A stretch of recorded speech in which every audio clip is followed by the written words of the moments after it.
Esta es una producción de Grupo Fórmula. Encuentra más contenido como este en radioformula.mx. El día 1 de junio empieza la temporada 2020 de huracanes y hay muchos pronósticos.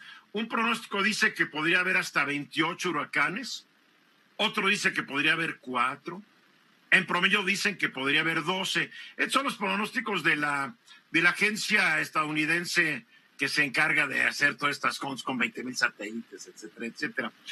A diferencia de una pandemia, donde todos los días ahí está la pandemia dándonos lata, un huracán llega, golpea y se va.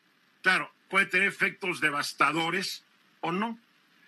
Y mientras más preparado esté un país o una zona geográfica para resistir el embate de un huracán, el agua que puede arrojar, los vientos huracanados, pues mejor le va a ir a los pobladores de ahí. Por eso me da mucho gusto dar la bienvenida esta tarde al Coordinador Nacional de Protección Civil, David León. ¿Cómo estás, David? Hace mucho que no hablamos.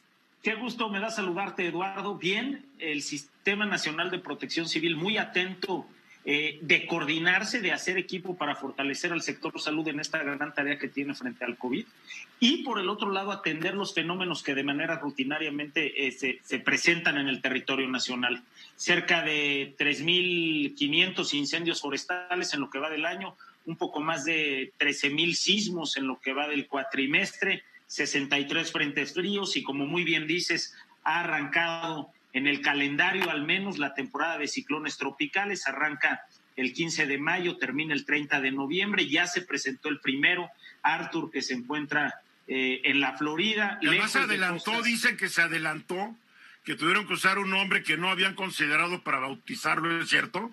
Es correcto, la temporada ha sido la temporada que ha empezado con mayor anticipación, e incluso empezó en el mes de abril con una depresión tropical en el Atlántico, una depresión tropical en el Pacífico, que muy lejos de las costas, pero es la primera vez que se presenta tan temprano. Ya dentro del calendario y con el primer nombre en el Atlántico es Arthur, en la Florida, lejos de las costas mexicanas. El Servicio Meteorológico Nacional, una gran institución que nació en 1877 y que se instaló, por cierto, en la azotea del Palacio Nacional en esos años, una instrucción del presidente Díaz, nos dio el pronóstico el pasado viernes. Entre 30 y 37 sistemas los que se pueden presentar en ambos océanos.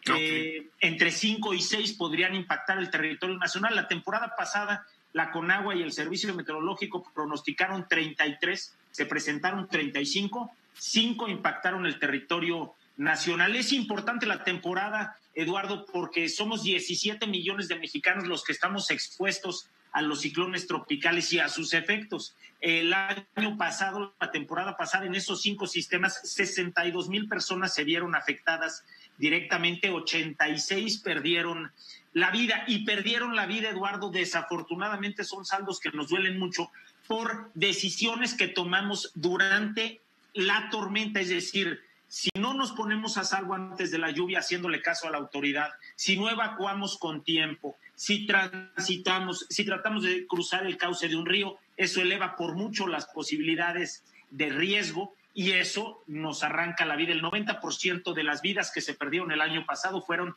en condiciones durante la lluvia. Afortunadamente hoy el sistema, Eduardo, está articulado, está comunicado, las instituciones están listas, Sedena con su plan DN3, Marina con su plan Marina, la Guardia Nacional, esta nueva fuerza que se incorpora con gran número de elementos para atender a la población, con agua, CFE, todos los integrantes, una buena coordinación con los gobernadores de los estados, todos los consejos estatales de protección civil están trabajando, 1,800 consejos municipales están trabajando también. Bien. Y estamos muy de la mano con el pronóstico. ¿Dónde van a golpear más los huracanes?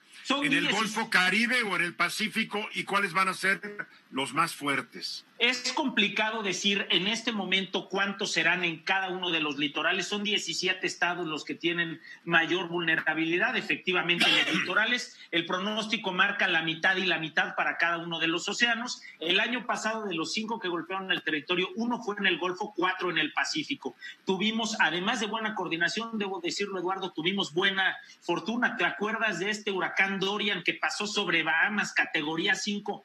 Terrible. devastó la región. Terrible. Nosotros no podemos modificar la ruta de un ciclón tropical. Lo que podemos hacer es hacernos a un lado, mover a la población. Los daños a la infraestructura son secundarios, pero lo importante es hacer caso al pronóstico, hacer caso a las recomendaciones de la autoridad y tomar decisiones a tiempo. El sistema está articulado para eso y llevamos 17 meses preparándonos en ese sentido. Ahora, recordar que no hay improvisaciones. El sistema nació el 6 de mayo de 1986, tiene 34 años trabajando y, por ejemplo, el plan DN3 nació en 1966. Es decir, hay buenas instituciones, hay buenos servidores públicos, hay buenas mujeres y hombres en el Comité Nacional de Emergencias. Yo creo que tenemos toda una capacidad instalada para hacerle frente a la... Yo creo que es de las áreas de conocimiento y experiencia en donde abunda la gente.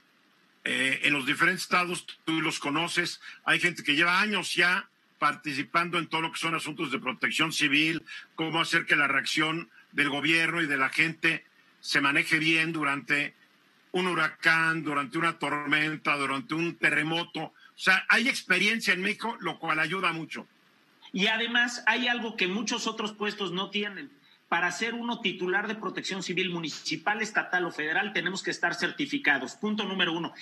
Hay lugares donde no se aplica, pero la ley existe y nos hemos empeñado en que todos los que estamos aquí estemos certificados. Número 2. ¿Cómo se certifica a alguien?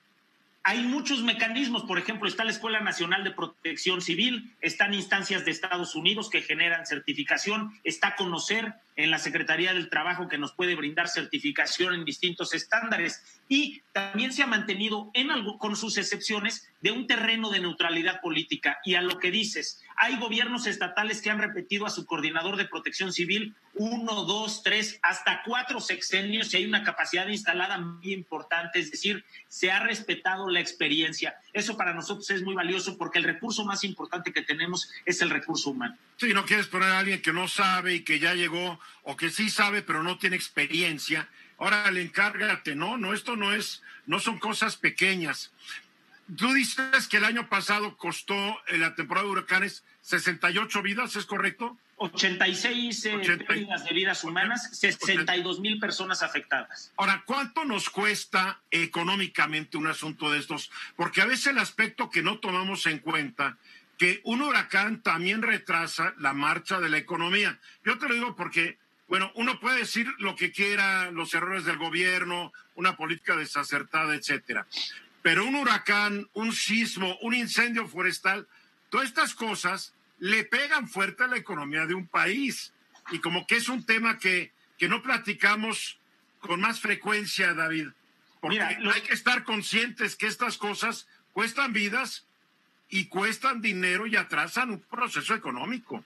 A ver, eso es muy importante. Primero, los municipios más pobres de nuestro país son los que mayores emergencias y mayores desastres tienen. Punto número 1.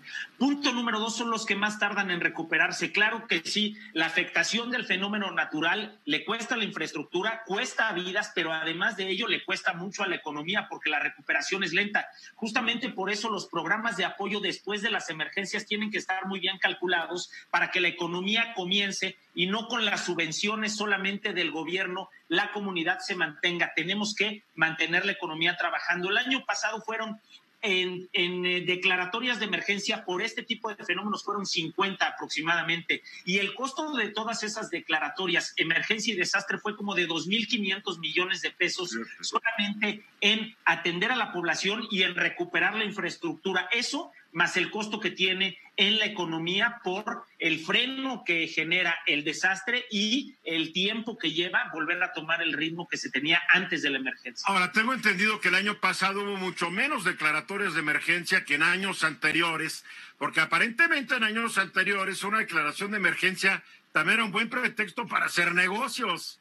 Tenemos una herramienta que se llama el Fideicomiso Fonden, nació en 1996, sus primeras reglas en 1999 y efectivamente el año que .gov.mx. Ya está todo.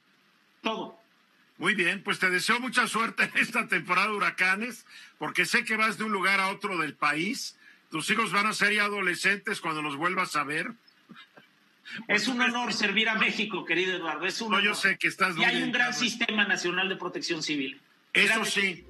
Esta fue una producción de Grupo Fórmula. Encuentra más contenido como este en radioformula.mx.